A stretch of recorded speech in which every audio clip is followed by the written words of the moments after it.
In this video from November 2017, Russian President Vladimir Putin is visiting Syria to inspect Russian troops on the ground. As Syrian President Bashar al-Assad rushes to catch up with him, Assad is held back so that Putin can walk on alone. To many, this moment sent a clear message that Russia was in charge in Syria's civil war. In 2015, Russia waded into Syria's brutal conflict and single-handedly turned the tide in Assad's favor. Since then, Russia has been present at almost every important juncture in the war, from distributing aid to residents to bombing areas held by militants.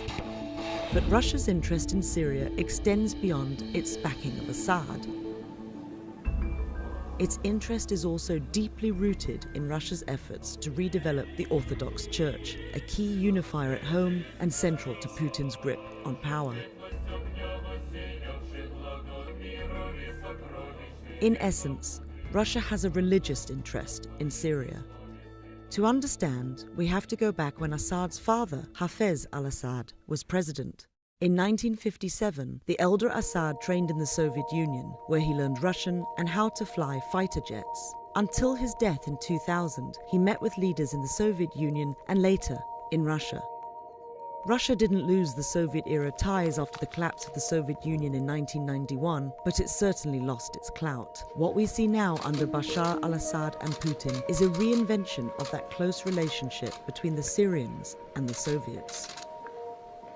On the global stage, Russia is aggressively pursuing its message that it is the savior of the Christian world. Assad, who belongs to a minority Muslim sect, seems to agree. Shortly after Russia entered the Syrian war, Assad said Putin was the only defender of Christian civilization one can rely on. The Christian Holy Lands, of course, include Syria.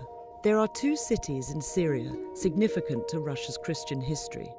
First, Palmyra, a prominent city during the Roman Empire and home to some of Christianity's oldest churches. Catherine the Great, the influential 18th century Russian leader, often compared herself to Zenobia, the legendary 3rd century queen of Palmyra.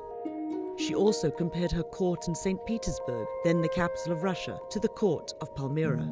Today, St. Petersburg is still widely known as the Palmyra of the North. A Russian orchestra performed in Palmyra in May 2016. Many saw it as effective propaganda, portraying Russia as a global arbiter of culture.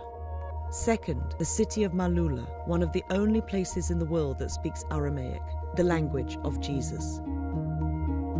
St. Thecla's Monastery, an ancient church in Malula destroyed by the Islamic State, has been recently rebuilt by a Russian government-linked veterans charity. Members of the charity have visited Malula regularly. Victory in Syria is part of Russia's plan to be seen as a serious power broker all over the world. Syria is its entrance into the Middle East, but it's also a key part of Russia's rise and prominence. When Russia first got involved in the war, there was little support among Russians for what looked like a costly and messy conflict. It was all too reminiscent of the Soviet Union's disastrous war in Afghanistan in the 1980s. But today, the Syrian war has arguably become part of the cultural makeup of Russia. It has been, without question, already a Russian victory.